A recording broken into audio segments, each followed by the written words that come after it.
السلام عليكم ورحمة الله وبركاته. إن الحمد لله نحمده ونستعين به ونستغفره ونعوذ بالله من شرور أنفسنا ومن سيئات أعمالنا. من يهده الله فهو المهتد ومن يضلل فلن تجد له وليا مرشدا، وأشهد أن لا إله إلا الله وحده لا شريك له، وأشهد أن محمدا عبده ورسوله، بلغ رسالة وأدى الأمانة ونصح الأمة وكشف الغمة. جزاكم الله خير, my dear respected brothers and sisters. Inshallah, we're going to be continuing our weekly lesson to talk about the fiqh of worshiping. And today we're going to be covering one subject, but in a little bit of more details, bidnillah ta'ala. And today we're going to be talking about ghusl. Okay, ghusl. What is ghusl? What is the etiquette of ghusl? What is the mandatory things that someone should do when they do ghusl? What are some of the things that is recommended for us to do ghusl, but not mandatory, and etc. Okay? So, what is ghusl? Ghusl in Islam is when someone uh, washes all of their body, meaning that when the water touches all parts of your body, this is considered to be ghusl. As they say, al-ghuslu هو تعميم جميع البدن بالماء. That when the water hits all parts of your body, this is considered to be ghusl. Okay. Now, when is it? When do we do mandatory for someone to do ghusl? Okay. It's mandatory for someone to do ghusl when someone have done the greater hadath, or the greater uh, uh, the greater uncleanness, okay, or they call it al hadath al akbar. Okay, we talked about this in the past, and we talked about there is two types of uncleanness. There is the small one and there is the bigger one. Okay, the small one, we said that when someone, for instance, he goes, urinated, etc. And there is the greatest stage of uncleanliness is when, for instance, women have their monthly cycle, or when a man or a woman have they slept with each other in the bed. Okay, they slept with each other in the bed. Um, so this is considered to be al hadath al akbar, in which that when they do that, for instance, they have to take a shower, or they have to do ghusl. Okay, and this is considered to be mandatory on them. Okay, now when do we do ghusl? So now we're going now in details. When do we do ghusl? For a man, when does he do ghusl? Is, for instance, if he um there obviously I'm going here in a little bit of details, but please forgive me if you are young. um a man or a woman, you know for the man himself, he have, for instance, in his private part. Okay, if there is a special fluid that comes out of his private part. Okay, if it comes out, then he's mandatory for him to make ghusl. Okay. um, if again, if there is, for the man, if a special types of fluid came out of his private part. Okay, this is when it's mandatory for the man to do ghusl. Okay, and Allah subhanahu wa ta'ala said, وَإِن كُنْتُمْ جُنُبًا فَاتَّهَّرُوا. And if you were for junub, or you are in a stage where a man have slept with a woman, then it's mandatory for him to so this is number one. Number one is for the man when they for if special types of fluid came out of his private part. Okay. The second reason why it's mandatory for us to do ghusl is when a man sleeps with him. Okay. Uh, and here when we're talking about and I hate to, like, maybe for the younger audience, if you have a kind of a sensitive question, maybe you could ask your parents. But for instance, when a man sleeps with a woman, or they a man had, like, for instance, they had sex with a woman. Okay, so this is considered to be a reason for them to have, or take a shower. Okay, all right. Number three, okay, is when a new person became a Muslim. Okay, when a new person okay, Qais ibn al-Asim, he said, I came to Prophet Muhammad sallallahu alaihi wasallam, and I became and أغتسل, and he asked me to make ghusl. Okay, so a new Muslim, when they become Muslim, it's mandatory for them to take a shower because it would clean their body from all the uncleanness that they had in the past. Okay.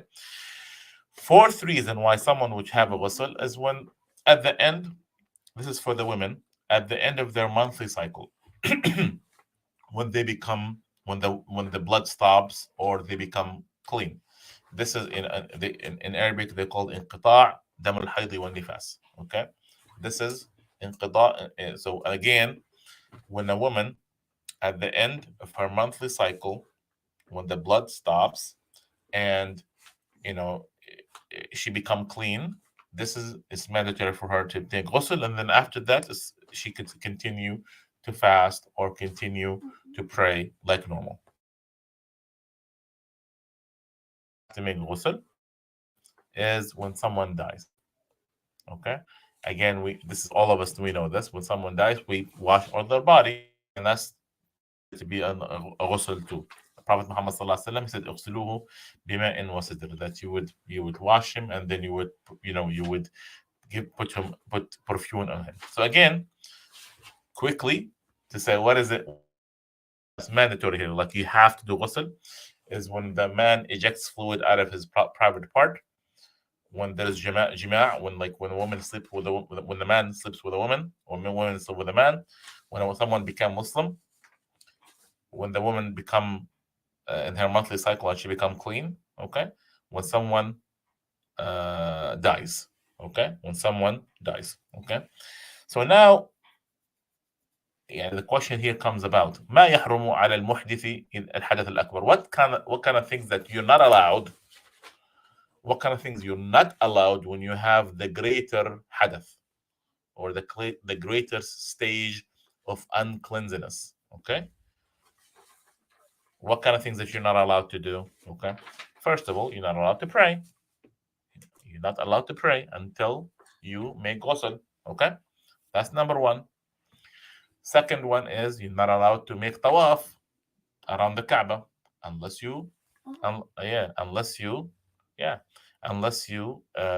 make ghusl. Okay. Also, you're not allowed to stay in the masjid. You can't enter the masjid. Okay, unless you had to, like, as you maybe as a person who passes by, but you're not allowed to enter the masjid. Okay, Allah subhanahu wa ta'ala said, وَلَا جُنُبًا إِلَّا عَابِرِ سَبِيلٍ حَتَّى تَغْتَسِلُوا. And and if someone is junub, meaning that he have slept with his wife, or a woman slept with her husband, she's not allowed to stay in the masjid unless they make ghusl. Okay. Also, you're not allowed to touch the mushaf. You're not allowed to touch the mushaf unless you make ghusl. Okay. And also, you're not allowed to recite from the mushaf if you slept with a woman, or a woman slept with a man. Okay, recite it. Prophet Muhammad sallallahu alaihi wasallam, there's a hadith where it says, كان النبي صلى الله عليه وسلم لا يمنعه من قراءة القرآن شيء إلا الجنابة. The Prophet sallallahu alaihi wasallam, he did not used to, nothing stops him from reciting the Quran except when he is in a state of junub, meaning he slept with one of his wives. Okay, so this is the things that you're not allowed to do when you have al-hadath al-akbar, the greater stage of uncleanliness. Again, we said that there are two stages of uncleanliness, the lesser, the greater. The lesser, when someone, for instance, goes to the bathroom, passes gas, touches his private parts, etc. This is the lesser. The greater comes in usually in two ways. It's usually when a man sleeps with a woman, or when the women have a monthly cycle. Okay, all right. Now, is there any questions before I move forward, guys? When you said that we aren't allowed to touch a mushaf, does that mean you can't touch or recite you can't touch the Quran from your phone? That's different. That's different. The mushaf is different. That's a good question. So my daughter was asking, if we're not allowed to touch the Quran, the physical Quran, are we allowed? Can we touch the Quran in your phone? You're allowed to touch the Quran in your phone. but not from the Mus'haf, the actual book here. Okay, that's a good question. Any questions? Any other questions from anybody from any of our audience?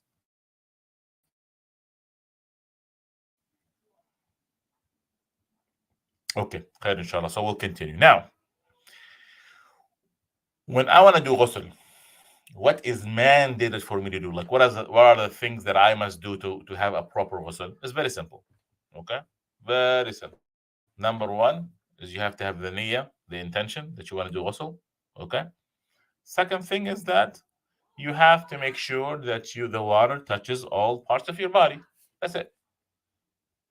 And meaning here, like meaning all parts of your body. That's including, yani the in between your fingers, and like all like deep inside of your hair or deep inside of your beard.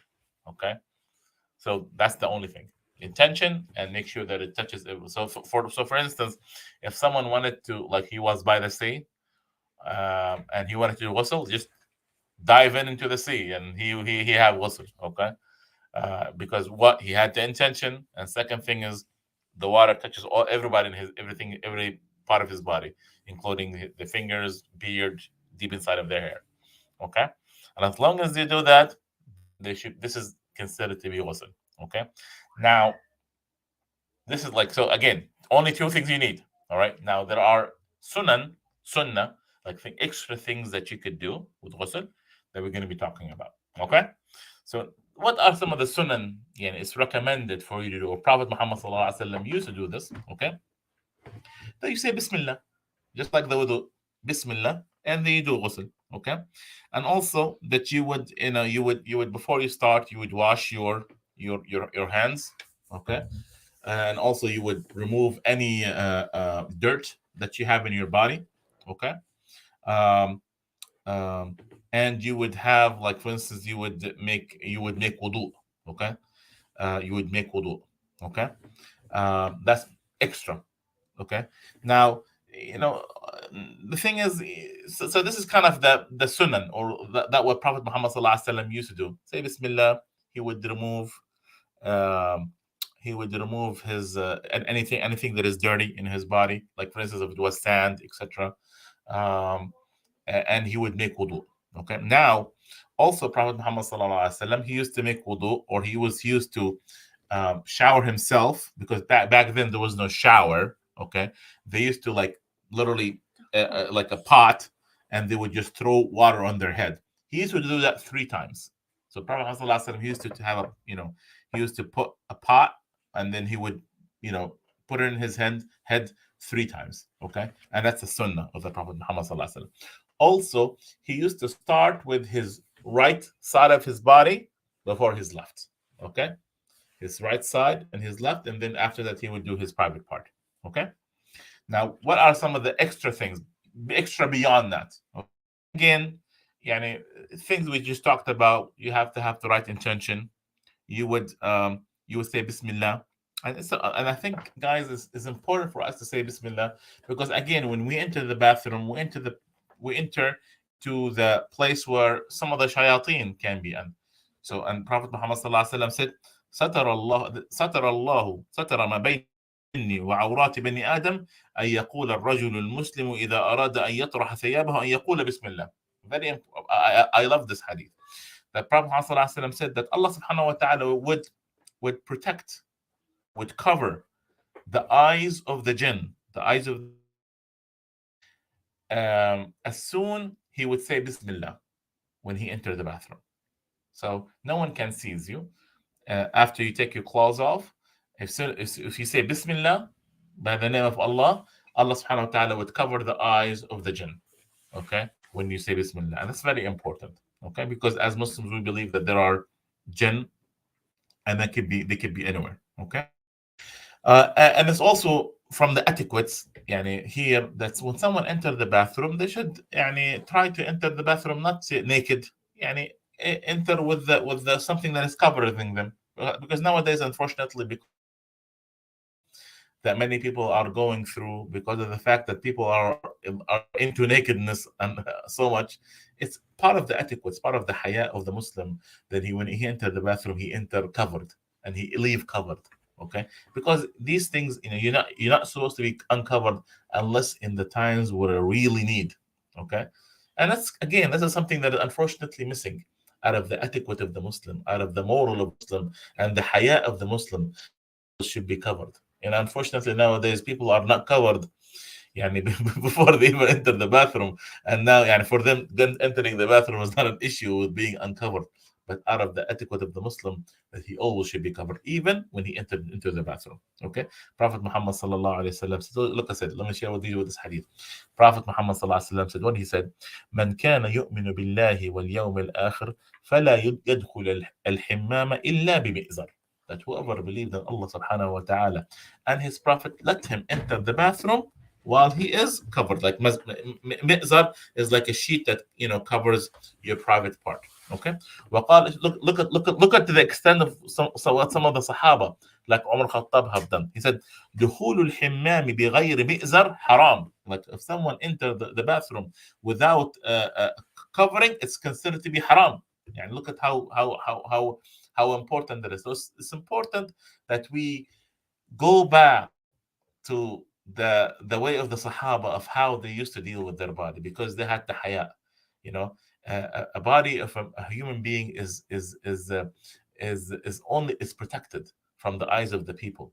It's all this body cannot be seen from only the wife can see her husband and husband can see his wife, but nothing beyond that. Nothing beyond that. So it's important and it's encouraged for someone to enter the bathroom while they're wearing a mizar, something that is cover their private parts. And also, generally speaking, part of the etiquette of the entering the bathroom is satr al-awra, covering your private parts. Prophet Muhammad sallallahu alaihi wasallam said, one time he said, احفظ عورتك إلا من زوجتك إلا أو ما ملكت يمينك. That you protect your awra, your private parts, from anybody else except for your wife. So this is يعني a part of the haya and the shyness of a rightly Muslim. Again, a man and a woman have their own hijab. Even when they're not entering the bathroom. Yes, a man have to cover certain parts. People think the hijab is only for the women. No, the man what between his navel and his knees. You know, and it's not that, and yeah, he's not supposed to. He must cover that, and no one have to cover everything except for her face and her palms of her hands. And even the issue with the face, scholars have differed on. So the issue here, brothers and sisters, is that this is some part of the haya of the Muslim, that Allah subhanahu wa ta'ala have made this body not for it to be exposed for the eyes of the people. Subhanallah. And let's look at what Sayyidina Adam alayhi salatu wassalam, as soon as he committed a sin. Look, this is part of the nature of the Bani Adam. We read in the Quran that as soon as Adam, he disobeyed Allah subhanahu wa ta'ala, he felt that something is wrong with him, and he started covering himself with the leaves of the trees. فسبحان الله, that's part of the nature. يا بني آدم إنا أنزلنا عليكم كتابا يواري سوآتكم وريشة ولباس التقوى ذلك خير. That Allah subhanahu wa ta'ala have part of our nature is that we cover our body, and that's something that is for the man and the woman. And that's something that we should be even practicing outside, and even when we even go to the bathroom. Does not mean give us the green light that do anything in the bathroom. No. Okay. Also, brothers and sisters, it's part of the etiquette of the Muslim is that غض البصر.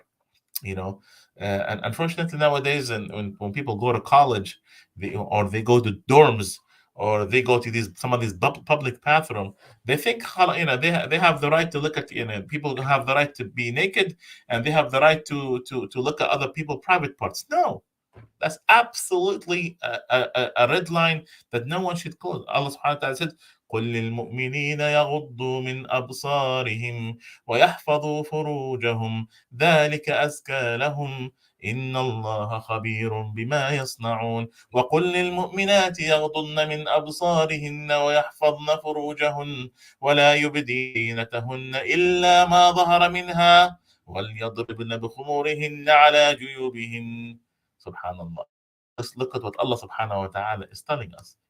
That Allah subhanahu wa ta'ala said, or tell the rightly believers that they should lower their gaze and not look at the private parts of other people, and tell the rightly believe female believers that they should also lower their gaze.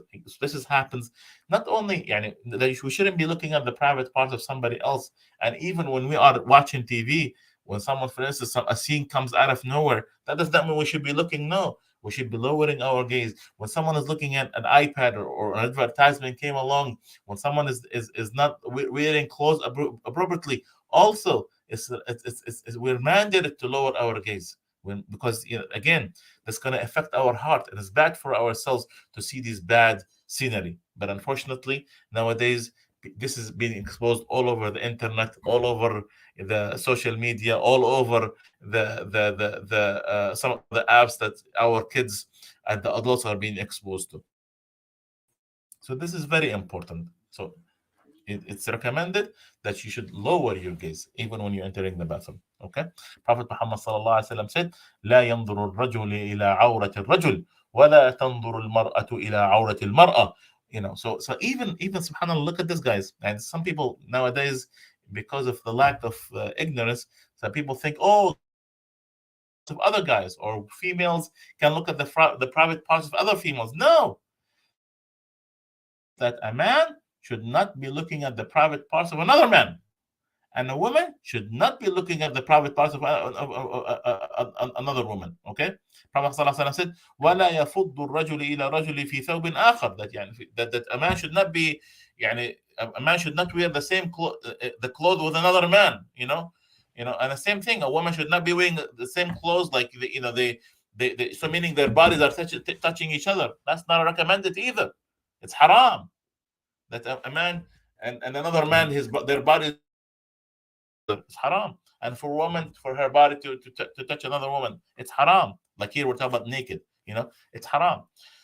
So this is something, again, it's we have to make sure that we implement this, because it's going to protect us and prevent from having bad thoughts and bad feelings, that and this is the way for us to close the door of the shaitan from entering into our hearts. Okay. So so one of the things that we should be practicing is lowering our gaze.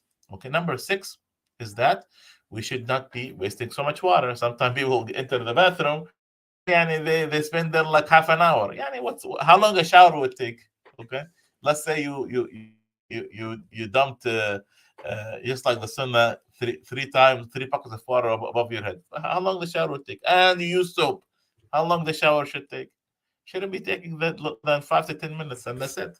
You know, and this is with the soap and the shampoo and everything. Shouldn't be more than that. But unfortunately, when you have a guy or a girl entering the bathroom and they're spending 45 minutes, what kind of shower is this?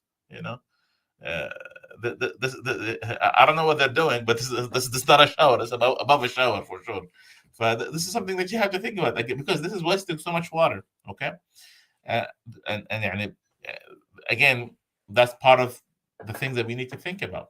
Also, it's highly recommended that we follow the prophetic way of washing our body. Aisha radiallahu anha, she used to say, كان النبي صلى الله عليه وسلم إذا اغتسل من جنابه بدأ فغسل يده ثم يتوضأ للصلاة ثم يدخل أصابعه في الماء فيخلخل بها من أصول شعره ثم يصب فوق رأسه 3 غرفات بيده. The Prophet ﷺ, when he used to take a shower, he used to start with his right hand, okay? Then he would make wudu, okay? And then he would make sure that the water entering in between his fingers and into between his beard and his hair, and then he would put pour himself 3 times water, okay?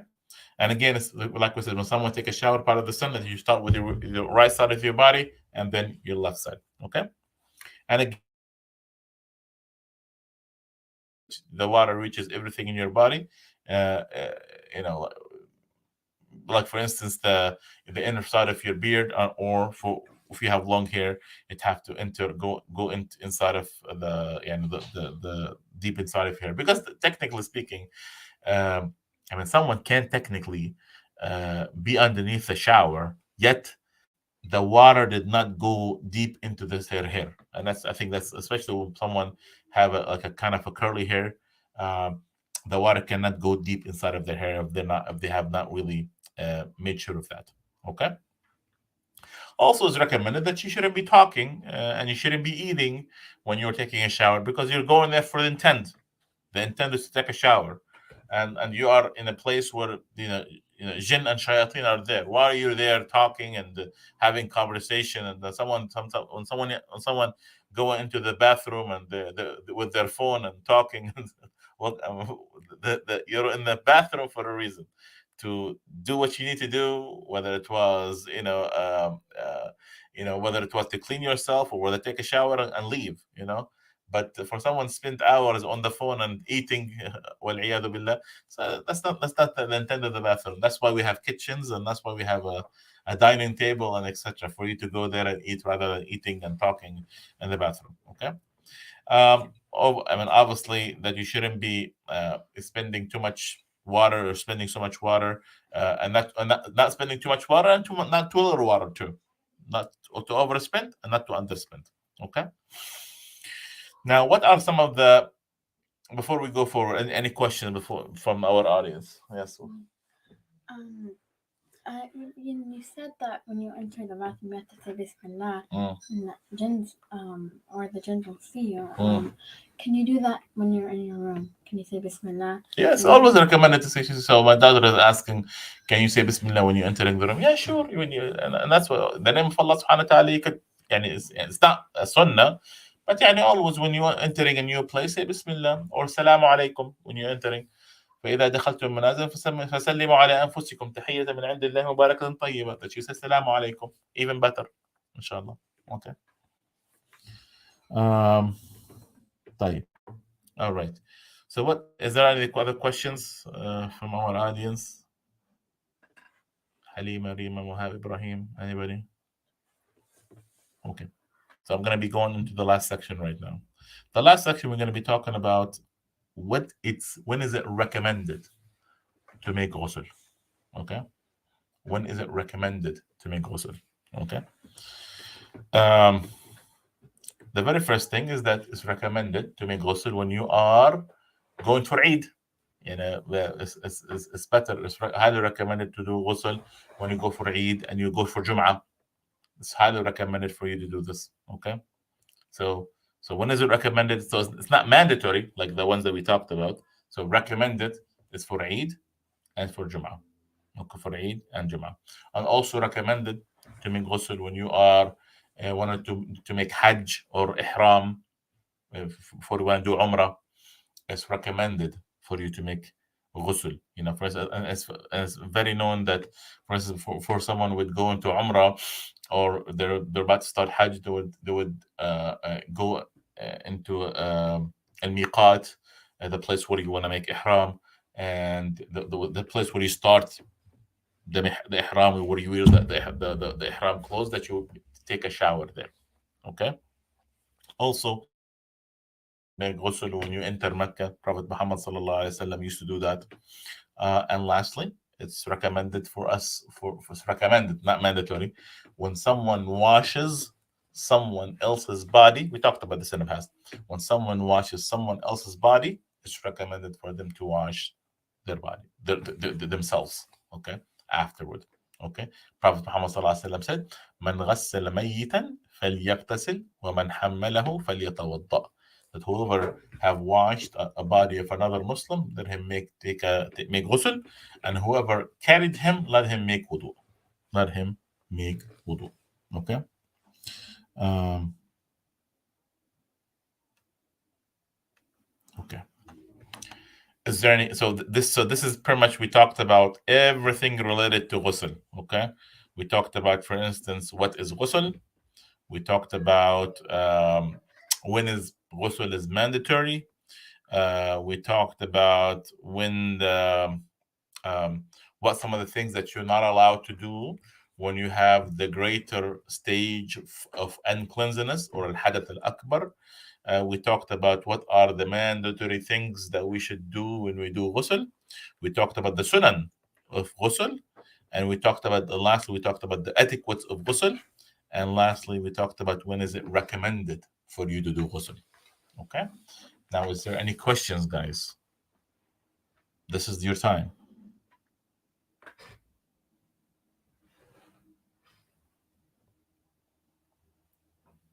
Okay. So I'm going to look at the internet and see if there is any questions. There is a brother who's asking, does the Quran allude to in Surah Sajda that initially Allah subhanahu wa ta'ala created humans as animals and then gradually? No, no, no. Allah subhanahu wa ta'ala started his creation with Adam and Eve, Adam and Hawa. Okay, and then after that, the creation started out of them. Allah subhanahu wa ta'ala did not. Allah subhanahu wa ta'ala said, وَلَقَدْ كَرَّمْنَا بَنِي آدَمَ وَحَمَلْنَا ذُرِّيَّتَهُم فِي الْبَرِّ وَالْبَحْرِ. Allah subhanahu wa ta'ala have elevated the son of Adam and he have carried them, the lineage in the land and the sea. He did not create us out of animals.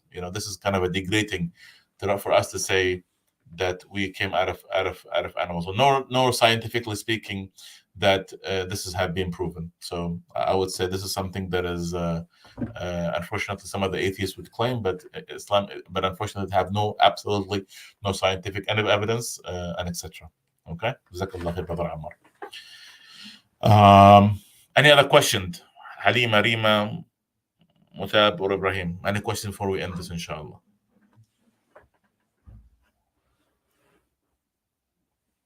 Okay, so do you guys wanted to kind of review some of the stuff we talked about in the past? Okay, so let us review a little bit. Okay, now could someone tell me what is tayammum? We talked about this last time. What is tayammum?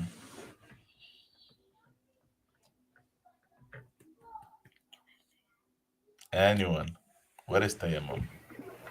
It's the purification part, like the ritual for the Muslim. Okay, how you clean, like if you're making wudu or like with sand or. So tayammum is what again? Like making wudu, but like if you don't, like with sand or like on the floor, like with understand. So this is tayammum. Like when someone make purify, they would purify themselves with dust. Okay, all right. Now, how do we make tayammum? So thank you so much, Halima. I appreciate your participation. How would you make tayammum? When you make tayammum, you have to have the intention to do it, and you would have to put both of your hands on your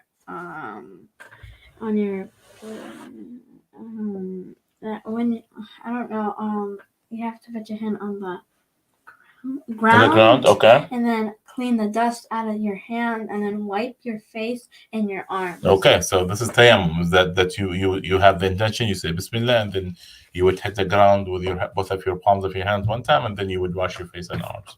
Thank you so much, Mariam. Jazakallah khair. Okay, so let me guys ask you this: when are we allowed to make tayammum? Let's give somebody else. Brahim, when are we allowed to make tayammum? Do you remember?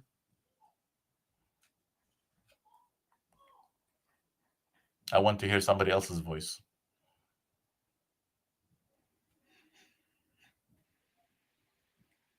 When you do not have access to water. When you don't have access to water. Beautiful. Thank you. Jazakallah khair. Okay. Good. When you have no access to water. Are we allowed to pray sunnah with tayammum? Yes. Yes, you're allowed to. Yes, we're allowed to. Okay. Okay. Good. So this is tayammum. Okay. Now, can someone tell me what is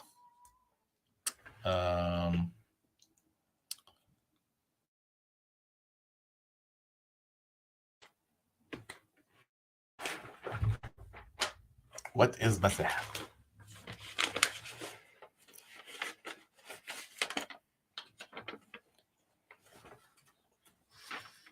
المسح على الخفين. What is that when we do مسح? What is مسح?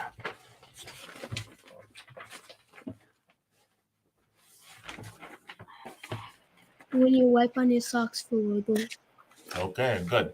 How are we? How can someone give me the duration? Brahim, you're not participating, man. You're just still listening. What is the duration for someone who is not for someone who is traveling or not traveling?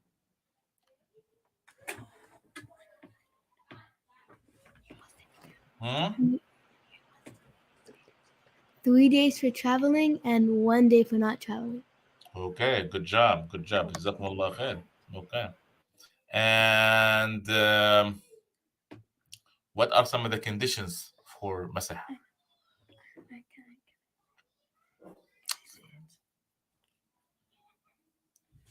When do I wear the when do we wear a socks? When are we're allowed to wear socks and make masah on them? When do we do that? After you do wudu. After you make, so that's one of the conditions. Okay, so you have to make sure that you wear the socks while after you wore after you have made wudu. What else? Okay. Your socks have to be covered and okay.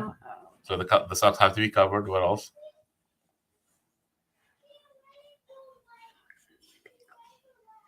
Okay, good. I think that's mainly kind of the thing. Okay.